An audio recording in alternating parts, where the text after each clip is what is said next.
Olá, pessoal, sejam bem-vindos. Nós já estamos quase encerrando o livro de 1 João. Vamos ter 2 sessões dentro deste capítulo 5. Para você que está com a gente desde a primeira aula, acompanhando esse livro, pega suas anotações, traz a sua Bíblia, traz seu caderno, traz sua apostila. Não esqueça de estar conferindo todos os textos, anotando alguma coisa que o Espírito de Deus ministrar no seu coração de uma forma diferente. E também lembre de estar anotando as suas perguntas, alguma dúvida que você tiver. É importante que nós estejamos juntos, trocando de ideias, esclarecendo alguma dúvida de vocês. E eu espero que você esteja sendo abençoado com essa classe de cristianismo básico. Então vamos lá. 1 João, capítulo 5, verso 1. E a primeira coisa que nós vamos ver, nesse capítulo 5, a gente tem uma miscelânea de coisas. Tem coisas que João já falou em capítulos anteriores e tem coisas que são completamente novas. Então, a gente vai começar no tema da fé no Filho de Deus. A fé no Filho de Deus. 1 João, capítulo 5, verso 1. Todo aquele que crê que Jesus é o Cristo é nascido de Deus. E todo aquele que ama o Pai, ama também o que dele foi gerado. Então, vamos lá. Para encerrar sua carta, João volta ao coração do relacionamento nosso com Deus, que é a nossa fé. Nós já falamos aqui anteriormente e eu gostaria de reforçar. Deus não está interessado em religiosos. O Senhor não deu a sua vida ali no Calvário para que exista uma mega igreja. Existe sim a Igreja Universal, o corpo de Cristo, a noiva do Senhor. E essa noiva é constituída de pessoas que fazem parte desse reino. Cada um de nós é santuário do Espírito Santo. Então o Senhor está interessado no relacionamento dele com cada um de nós. E qual é o coração disso? O coração desse relacionamento é a nossa fé. Então, João começa falando a respeito disso, da fé. Eu quero trazer aqui um segundo texto para vocês, que é um capítulo conhecido, o capítulo 11 de Hebreus, que ele trata relatos de exemplos de fé. Diz o seguinte: ora, a fé é a certeza daquilo que esperamos e a prova das coisas que não vemos. E o verso 6 diz: sem fé é impossível agradar a Deus, pois quem dele se aproxima precisa crer que ele existe e que recompensa aqueles que o buscam. Recentemente eu tive a oportunidade de conversar com os adolescentes, nós estamos sempre ali, trocando ideias, compartilhando, e eu falei com os adolescentes uma frase que eu gostaria de repetir aqui. Deus está pouco interessado em ser explicado e muito interessado em ser conhecido. Então, às vezes, nós vemos no tempo de hoje que tudo tem que ser provado pela ciência, mas veja, a palavra de Deus diz, por mais que a ciência é boa, dados novos, pesquisas, tudo isso é muito válido, nós precisamos pensar que isso não se aplica à pessoa de Deus. Sem fé é impossível agradar a Deus. Ou seja, para que nós possamos nos aproximar do Senhor, para que nós possamos cultivar um relacionamento com o Senhor, a palavra de Deus diz que nós precisamos, quem se aproxima de Deus, precisa crer, precisa escolher acreditar que Ele existe e que Ele recompensa aqueles que se achegam a Ele. Então, vamos pensar, a fé é essa certeza daquilo que você não vê, daquilo que você não pode apalpar. Jesus diz isso quando ele estava conversando com Nicodemos, que Deus é espírito e importa que os seus adoradores o adorem em espírito e em verdade. Então, para nós nos aproximarmos de um Deus espiritual, nós precisamos caminhar em fé. Fé é algo pessoal. Não dá para pegar emprestado do pai, da mãe, do parente, do amigo, do pastor, do tio. É algo seu, é nossa escolha. Crer, ter fé, porque sem fé não existe relacionamento com Deus. Então vamos voltar ao verso 1, através dessas perguntas e reflita a respeito disso. Você crê que Jesus é o Cristo? Você crê que Jesus é o Filho de Deus? Você ama o Senhor de todo o seu coração? Você tem permitido que o Espírito Santo trabalhe em sua vida, te tornando assim uma nova criatura? São perguntas a respeito da sua fé, a respeito da minha fé. Reflita sobre isso e responda entre você e o Senhor com sinceridade. Amém? Vamos continuar para o verso 2 e o verso 3. Assim sabemos que amamos os filhos de Deus, amando a Deus e obedecendo seus mandamentos. Verso 3, porque nisto consiste o amor a Deus, em obedecer aos seus mandamentos, e os seus mandamentos não são pesados. Nós já ouvimos João falando sobre isso antes, mas ele volta nesse assunto. Amor a Deus e amor ao próximo. duas ramificações da mesma árvore. Perceba como João liga o amor a Deus mais uma vez ao amor ao próximo. Um caminha junto com o outro e revela a verdadeira identidade do cristão. Pense assim em uma família que vai viajar junto, né? Às vezes tem um filho que é a cara da mãe, às vezes tem a filha que é a cara do pai, e muitas vezes a gente vê assim, nossa, parece que eu estou vendo você em miniatura ou mais novo. Mas mesmo assim, quando nós estamos passando por um sistema de identificação, por mais que o inspetor possa olhar e falar realmente são parentes, realmente se parecem, ainda assim ele pega ou a identidade, ou o passaporte, ou algum documento de foto e que tenha ali comprovado legalmente que aquelas pessoas pertencem à mesma família. Principalmente se for um filho de menor, né? Então assim é com a gente. O mundo confirma a nossa identidade como filhos de Deus não apenas através das nossas palavras, principalmente através das nossas atitudes. Veja o que João diz. Amamos os filhos de Deus, amando a Deus e obedecendo aos seus mandamentos. Por algumas vezes, nos outros capítulos, ele disse, olha, você quer amar a Deus? Ame o seu irmão. Como você diz que você ama a Deus que você não vê, se você não ama o seu irmão a quem você vê? E agora ele inverte, ele diz, como que você pode amar os filhos de Deus? Amando a Deus e obedecendo aos seus mandamentos. Nós amamos a Deus, amando também toda a comunidade da fé e vice-versa. Olha, eu tenho certeza que talvez você conhece pessoas que gostam de ir à igreja, gostam de frequentar reuniões dos casais ou evento social na igreja, gosta de conversar com gente crente, gosta do clima dos cultos, mas não quer compromisso com o Senhor. Conhece alguém assim? Tem gente que gosta de usufruir dessas boas amizades, mas deixa eu te falar, isso não garante a sua eternidade. Você não garante a sua entrada no céu andando pertinho de uma pessoa que é serva do Senhor. Nós amamos os filhos de Deus, amando a Deus e obedecendo aos mandamentos. Veja, a nossa identidade está baseada no amor a Deus, no amor ao próximo e também a obediência. Às vezes a gente fala tanto de obediência aos nossos filhos, quando são pequenos, quando são juniores, quando são adolescentes, jovens, mas nós precisamos também reconhecer que nós somos filhos do Pai Celeste e devemos a Ele a nossa obediência. Veja o que João diz no verso 3. Nisso consiste o amor a Deus, em obedecer aos seus mandamentos, e os seus mandamentos não são pesados. Essa parte é uma parte prática para cada pessoa que se considera servo do Senhor, filho e filha do Senhor. O quê? Obedecer aos mandamentos do Pai. Se nos capítulos anteriores, no capítulo 3, nós vimos que o amor de Deus consiste em ter dado o seu filho, o nosso amor pelo Senhor consiste na nossa obediência por Ele. E aí a gente sempre volta para aquela pergunta, né? Quais exatamente são os mandamentos? É só Êxodo capítulo 20, os 10 mandamentos? Não. Já falamos sobre isso, mas eu gostaria de repetir aqui de forma resumida. Os mandamentos do Senhor são todos os princípios ensinados na palavra do Senhor. Então, você quer ser um filho obediente? Estude a palavra de Deus. Você quer conhecer a vontade do Pai? Você quer conhecer as permissões e as proibições, os atos que herdarão em bênção, os atos que herdarão em maldição? Conheça a palavra do Senhor. Estude a palavra do Senhor.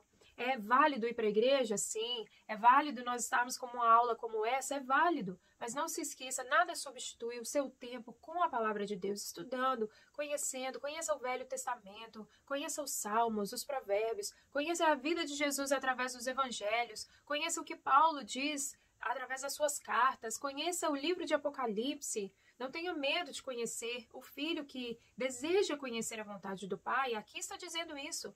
O nosso amor a Deus consiste em obedecer os seus mandamentos. Então você precisa conhecer a palavra de Deus. E não somente o que está escrito nas Escrituras, mas também tudo aquilo que o Espírito trabalha no seu coração, que ele trabalha no meu coração.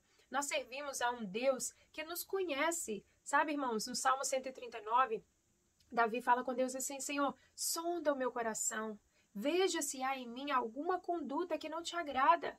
E me leva, endireita as minhas veredas para esses caminhos que são de acordo com a tua vontade. Então o Espírito Santo mora no nosso coração. Se você conhece o Senhor Jesus, já aceitou ao Senhor Jesus, pediu a Ele para entrar no seu coração, ser o seu Senhor, pediu a Ele para perdoar os seus pecados, então você tem o Espírito Santo.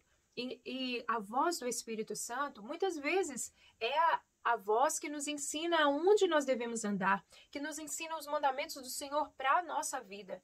Muitas vezes você tem que tomar uma decisão com relação à sua família, com relação às suas finanças, com relação a uma mudança. Eu mudo no mudo de trabalho, mudo no mudo de cidade.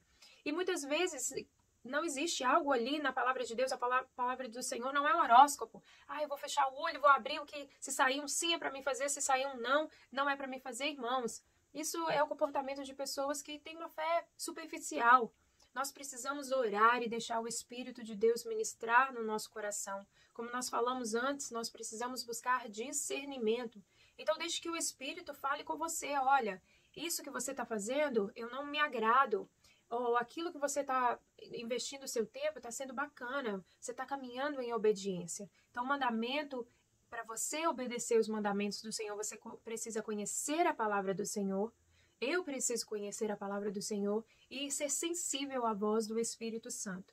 Amém? Pergunto a você, você tem sido sensível à voz do Espírito Santo? Você tem procurado conhecer os mandamentos através da palavra de Deus? Olha, vamos concluir esse verso quando João nos diz uma frase bem interessante. Ele diz que os mandamentos do Senhor não são pesados. Parece que desde o tempo de que João escreveu sua carta, já existiam filhos de Deus que achavam difícil praticar os ensinamentos do Senhor. E nós realmente reconhecemos que a vida com o Senhor é uma vida de renúncia. Muitas vezes isso pode parecer pesado para a gente, mas vejam, as gerações passam. Essa dificuldade que nós sentimos, é difícil seguir o Senhor, é difícil obedecer ao Senhor. Muitas vezes a gente ouve isso, a gente fala, né? A gente reclama, a gente murmura. Quem aqui nunca se sentiu frustrado quando tenta fazer a vontade de Deus ou fazer aquilo que Deus espera de nós? Mas eu quero te dizer uma coisa. João está aqui combatendo as nossas reclamações e nos lembrando que os mandamentos do Senhor não são pesados. Olha, basicamente João está dizendo aqui para mim e para você, ei, você consegue ser fiel, você consegue controlar a sua língua, você consegue vencer a batalha da mente, você consegue ser um homem de oração, ser uma mulher de oração, você consegue tampar as brechas, você consegue, não é tão difícil assim. Difícil é levar o pecado do outro. Difícil é dar a sua vida por quem não merece. Difícil é estar na cruz padecendo e ainda assim estender perdão a um ladrão. E ainda assim orar ao Pai e dizer, Pai, perdoa porque eles não sabem o que fazem. Irmãos, o mais difícil, o mais pesado, Jesus já fez por nós. Então, por isso que ele diz, os mandamentos do Senhor não são pesados. Vamos pedir ao Senhor para trazer esse renovo sobre nós, para nós não sermos servos do Senhor, né, que sempre andam cabisbaixos, reclamando. Seguimos ao Senhor, mas quase que a gente segue com tristeza. E não é isso. Nós devemos servir ao Senhor com alegria. A palavra de Deus diz no Salmo 100. Então é isso que eu desejo para cada um de vocês que está nos acompanhando. Vamos lá, 1 João, capítulo 5, verso 4 ao verso 5. Diz o seguinte: o que é nascido de Deus vence o mundo, e é essa a vitória que vence o mundo, a nossa fé. Quem é que vence o mundo? Somente aquele que crê que Jesus é o Filho de Deus. Vamos lá, voltando para o segredo da vitória. João começa falando sobre isso, que é a nossa fé. Essa é a chave do nosso relacionamento com o Senhor, a chave da nossa vitória. Preste atenção, será que essa vitória pertence a todos? Né? Nós já falamos sobre isso, são todos filhos de Deus? Todos são criatura de Deus, mas nem todos se tornaram filhos. Aos que o receberam, vemos lá em João capítulo 1, aos que creram no seu nome, deu-lhes o poder de serem chamados filhos de Deus. Então, essa chave da vitória é para aqueles que pertencem ao Senhor, que nasceram do Senhor. Lembra quando Jesus estava conversando com Nicodemos? Ele fala, é necessário nascer de novo, nascer da água, nascer do Espírito. Então, aquele que é nascido de Deus, esse tem a chave da vitória, que é a nossa fé. Essa fé que vence o mundo. Irmãos, preste atenção, que aqui não está dizendo que nós não passaremos por dificuldade, que nós não passaremos por tribulação, mas está dizendo que nós seremos vencedores. Esta é a vitória que vence o mundo, a nossa fé. Fé em quê? Fé em quem? fé em você mesmo, porque você tem força, você tem capacidade, você tem autoconfiança? Não. Nós precisamos lembrar, nós de nós mesmos, nós somos pequenos, somos fracos, somos limitados, mas a nossa fé no Senhor, essa convicção é que nos traz vitória, nos traz esperança, nos traz alegria e nos traz força. Veja o verso 5. Quem é que vence o mundo? Somente aquele que crê que Jesus é o Filho de Deus. Então você crê? Você crê com todo o seu coração? Você abre o seu coração para crer no Filho de Deus? Então complete na sua apostila. Vencemos o mundo através da nossa fé. E também pode completar, precisamos crer que Jesus é o Filho de Deus. Vamos lá agora para o verso 6, ainda no capítulo 5. Espero que todos estejam com a Bíblia aberta, conferindo os textos, fazendo anotações na sua apostila. Bem importante que você esteja participando, tá? Vamos lá, verso 6. Este é aquele que veio por meio da água e sangue, Jesus Cristo. Não somente por água, mas por água e sangue. E é o Espírito quem dá testemunho, porque o Espírito é a verdade. Repita isso comigo aí na sua casa, porque o Espírito é a verdade.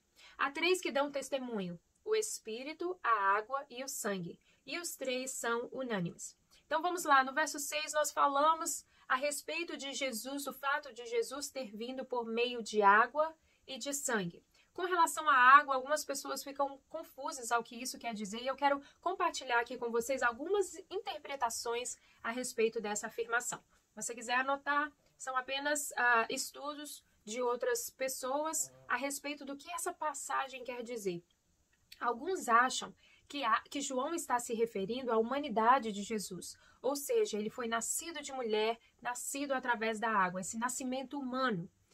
Outros já pensam que João está se referindo ao batismo de Jesus, contado ali por Mateus, no capítulo 3, você pode ler depois. Mesmo não necessitando do batismo de João, ou seja, o batismo de arrependimento, Jesus vai até as águas e se batiza para quê? Para ser exemplo para nós, para deixar esse exemplo para nós. Uma terceira opinião sobre esse vindo de água seria a cena da cruz, que narra água e sangue no corpo de Jesus. Então vamos lá, eu queria que vocês acompanhassem comigo João 19, a partir do verso 28. João 19, 28, que diz o seguinte: mais tarde, sabendo então que tudo estava concluído para que a escritura se cumprisse, Jesus disse: tenho sede. Estava ali uma vasilha cheia de vinagre. Então embebedaram uma esponja nela, colocaram a esponja na ponta de um caniço de isopo e a ergueram até os lábios de Jesus. Tendo-o provado, Jesus disse: está consumado. Com isso, curvou a cabeça e entregou o Espírito. Verso 33. Mas quando chegaram a Jesus, constatando que estava morto, não lhe quebraram as pernas. Em vez disso, um dos soldados perfurou o lado de Jesus com uma lança e logo saiu água e sangue. Aquele que o viu, disso deu testemunho, e o seu testemunho é verdadeiro. Ele sabe que está dizendo a verdade, e dela testemunha para que vocês também creiam. Vejam, tudo que é escrito na palavra do Senhor está escrito para que os seus leitores e eu e você hoje possamos crer. Então vamos lá, independente das interpretações, eu gostaria que nessa passagem nós vemos, quando o soldado fura Jesus, então de Jesus ali sai água e sangue. Então muitos teólogos acreditam que João mencionam esses dois elementos no capítulo 5 devido a essa cena, que de Jesus saem água e sangue. Mas independente da interpretação que você achar que foi a mais correta, ou que mais se identificou com você, vamos lembrar do que cada elemento simboliza. A água simboliza vida, simboliza purificação, simboliza nascimento, transformação. Lembra quando Jesus transformou a água em vinho? Foi o seu primeiro milagre? Então a água simboliza isso. E o sangue? O sangue simboliza a propiciação. Simboliza, principalmente no Velho Testamento, o sacrifício pelo pecado. As pessoas, para terem comunhão com Deus, terem acesso ao Senhor, precisavam derramar o sangue de um animal, de um ano, sem defeitos, para que o seu pecado fosse purificado. E o sangue também simboliza vida. Então, tendo mastigado um pouquinho a respeito de todas essas coisas, vamos retornar ao verso 6 do capítulo 5. Este é aquele que veio por meio de água e de sangue, Jesus Cristo. não somente por água, mas por água e sangue. E o Espírito é quem dá testemunho, porque o Espírito é a verdade. Há 3 que dão testemunho, o Espírito, a água e o sangue. E os 3 são unânimes. Esse verso, a partir do verso 7 e verso 8, em alguns manuscritos da Vulgata, que é a primeira tradução das Escrituras para o latim, é traduzida assim: há 3 que dão testemunho no céu, o Pai, a Palavra e o Espírito Santo. E estes 3 são um. Então, nós podemos concordar que toda essa passagem está afirmando a presença e a união da Trindade na pessoa de Deus Pai, Deus Filho e Espírito Santo. Essa mesma expressão é usada ali em Mateus capítulo 28, verso 20, se eu não me engano. Nós vamos falar um pouco mais sobre a Trindade em uma aula posterior. Então, segurem aí que nós estamos caminhando por esses versos, mas confirmamos aqui que João está falando a respeito da Trindade. Complete na apostila de vocês. Deus Pai, Deus Filho e o Espírito Santo são um. Podemos ir para frente? Verso 9. Nós aceitamos o testemunho dos homens, mas o testemunho de Deus tem maior valor. Pois é o testemunho de Deus que ele dá acerca de seu Filho. Quem crê no Filho de Deus tem em si mesmo esse testemunho. Quem não crê em Deus o faz mentiroso, porque não crê no testemunho que Deus dá acerca de seu Filho. A gente já falou um pouquinho a respeito disso, né? Ninguém gosta de ser chamado de mentiroso. Qualquer pessoa que é chamada por esse termo, com certeza se ofende, né? Então, quando João vem falar pra gente que alguma atitude nossa pode estar classificando, na nossa opinião, que Deus é um mentiroso, é porque João quer nos confrontar. João quer que a gente pense, que a gente reflita, que a gente realmente coloque aqui as nossas palavras, nossa forma de pensar, nossa forma de agir na balança. É claramente uma palavra de confronto. Se um lado crer ou não crer, ou seja, ter ou não ter fé é uma escolha nossa, se nós escolhermos não crer, estamos rejeitando a Deus. Não é simplesmente o fato, eu gosto, sou meio como Tomé, né? Se eu tenho que colocar meu dedo lá para mim ter certeza. Cuidado. Cuidado com isso, porque a nossa fé não é baseada naquilo que a gente vê, não é baseado naquilo que a gente toca. Fé é uma decisão do coração e é uma decisão nossa. Sabemos que todos nós passamos por momentos onde a nossa fé resvala, onde nós nos abalamos. Quantas vezes os discípulos de Jesus nas Escrituras falam, Senhor, me ajuda na minha falta de fé. Nós podemos orar isso, mas precisamos entender que fé, não desenvolver a nossa fé, é o equivalente a rejeitar a Deus. João está lembrando aos seus leitores, e a mim e a você, que a nossa fé não é baseada em ensinamentos humanos. Não é porque é o que a Carla disse, ou o pastor Diógenes, ou o professor da escola dominical, ou aquele teólogo tão bacana que você conhece, ou aquele youtuber, aquele pregador do YouTube que você gosta tanto de ouvir a mensagem. A nossa fé não está baseada em testemunho dos homens, e sim no testemunho de Deus a respeito do seu próprio Filho. E esse testemunho está centralizado na palavra do Senhor. Mais uma vez, pessoal, é extremamente importante que a gente conheça a palavra de Deus. Que nós sejamos crentes maduros, como os crentes de Bereia, que sabem ir ver se está realmente aquilo. Não é perigoso ou pecado a gente questionar, desde que a gente busque a resposta para os nossos questionamentos na palavra do Senhor e também em oração. Nós oramos porque a palavra de Deus diz que a letra por si mata, mas o Espírito ele vivifica, ele respira aquela inspiração, aquele esclarecimento para cada um de nós. Então veja, aquele que não crê que Jesus é o Filho de Deus, está rejeitando o próprio Deus, está chamando o próprio Deus de mentiroso. Verso 10, a parte B. Quem não crê em Deus o faz mentiroso, porque não crê no testemunho que Deus dá acerca do seu Filho. Olha, se você não crê no Filho de Deus, você não é um cristão. A palavra cristão literalmente significa isso, um seguidor de Cristo. Então, se você é uma pessoa que não tem certeza, não deixou que a fé cresça no seu coração para você reconhecer que Jesus é o Filho de Deus, então você é apenas um simpatizante. Você não está arraigado no Senhor. Você ainda está questionando o Senhor e talvez até o chamando de mentiroso. Imagina, pensemos nisso.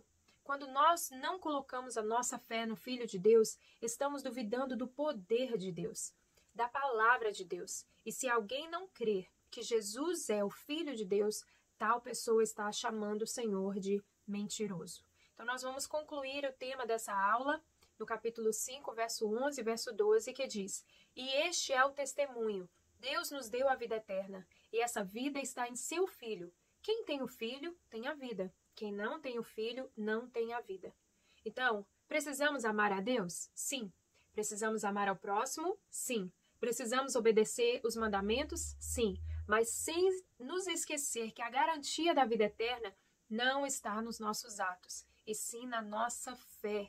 E louvado seja o nome do Senhor por isso, né? A nossa fé no Filho de Deus, porque muitas vezes nós nos esforçamos, mas nós somos pecadores, nós caímos, nós fraquejamos, nós entristecemos ao Senhor. Não somos salvos por causa dos nossos atos, e sim por causa do sangue de Jesus e por causa da nossa fé no Filho de Deus. Quem tem o Filho tem a vida. Quem não tem o Filho de Deus não tem a vida. Complete na sua apostila, temos a vida eterna. Amém, pessoal? Que o Senhor esteja abençoando a cada um de vocês. Reflitam de tudo isso que o Espírito de Deus está ministrando a cada um de nós. Deus te abençoe e até a próxima aula. Compartilhe nosso culto online com um amigo e não se esqueça de se inscrever no nosso canal do YouTube, Família IP Boston Unidos no Senhor.